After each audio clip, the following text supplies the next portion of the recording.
প্ৰমোদ বড়োৰ কথা একো নকওঁ মই ৰাইজে কৈ থাকিব এতিয়া দল আছে UPPL হিচাপে দলৰ প্ৰেচিডেণ্ট হয় সি নিজে MCLA হৈ আছে এতিয়া সি নিজে ৰাজ্যসভাৰ MP হ'বলৈ গৈ আছে বা হৈছে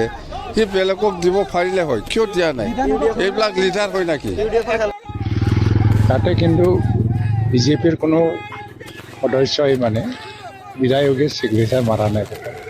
আগ্ৰমা মহিলাৰীয়ে ৰাজ্যসভাত প্ৰমোদ বড়ো যোৱাটো সমালোচনা কৰিব নালাগিছিল NDAৰ লগত NDA বদৰুদ্দিনক সাম্প্ৰদায়িক দল হিচাপে সমালোচনা কৰিছে ক'ব লগা আমাৰ নাই UDFৰ পৰা সি স্প্লিট হৈ পেলাই নিজৰ ইচ্ছাত হয়তো বা চহী কৰিছে তেওঁ প্ৰমোদ বড়ো আজি ৰাজ্যসভাত যাব এইটো ডাঙৰ এটা এচিভমেণ্ট এটা সুবিধা পাই গৈছে মই জনাতো BPFও খুজিছিলে নোপোৱাৰ ক্ষোভ না পোৱাৰ আনন্দ আমি ক'ব নোৱাৰোঁ NDA আমি MLA হিচাপে আছোঁ এতিয়া আৰু এই নিৰ্বাচনে ঘোষণা কৰাৰ লগে লগে যদি আমি অকলে হিচাপে গ'লোঁ তেতিয়া NDAৰ লগত আমি নাই কোনো দলে কৰা নাই আনুষ্ঠানিকভাৱে কিন্তু আমাৰতো সৰু দল আমি হয়তোবা MCC যেতিয়া লাগি যাব সেই আনুষ্ঠানিক ডিক্লেৰেশ্যন তেতিয়া লগে লগে দি যাব বা এদিন দুদিন কাৰণ আনুষ্ঠানিক ডিক্লেৰেশ্যনটোতো এতিয়া হোৱা নাই 10 দিনমান লাগি যাব হয়তো AIDFৰ সাম্প্ৰদায়িক দল কিন্তু AIDFৰ সমৰ্থন লৈ প্ৰমোদ বড়ো ৰাজ্যসভাৰ সাংসদ হ'ল UDFৰ পৰা সি স্প্লিট হৈ পেলাই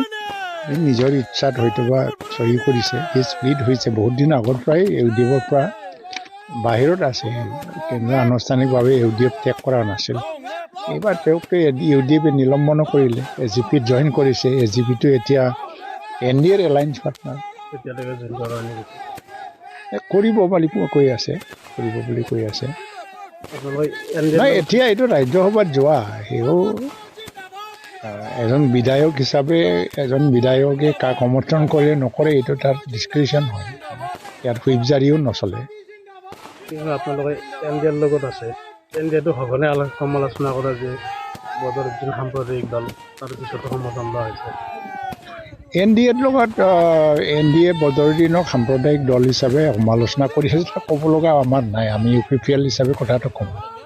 UPPLক দিছে তেওঁলোক কাৰণ এইবাৰ চাব যে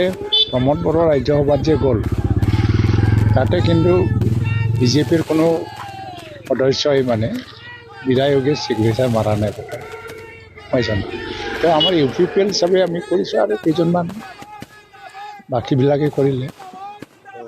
প্ৰমোদ বড়োৰ ৰাজ্যসভালৈ নিৰ্বাচন হোৱাৰ পিছত আগ্ৰমা মহিলাৰী তেওঁৰ বিৰুদ্ধে সৰব হোৱা পৰিলক্ষিত আছে নাই তেওঁ প্ৰমোদ বড়ো আজি ৰাজ্যসভাত যাব এইটো ডাঙৰ এটা এচিভমেণ্ট এটা সুবিধা পাই গৈছে ৰাজনৈতিকভাৱে প্ৰতিক্ৰিয়াত এইটো দিয়াটোতো স্বাভাৱিকেই হয় কাৰণ মই জনাতো BPFও খুজিছিলে নোপোৱাৰ ক্ষোভ না পোৱাৰ আনন্দ আমি ক'ব নোৱাৰোঁ BPFও হয়তো বা বিজেপিৰ ভিতৰত খুজিছিল ৰাজ্যসভাৰ চিটটো ইয়াত কি আছে স্বাভাৱিকভাৱে এটা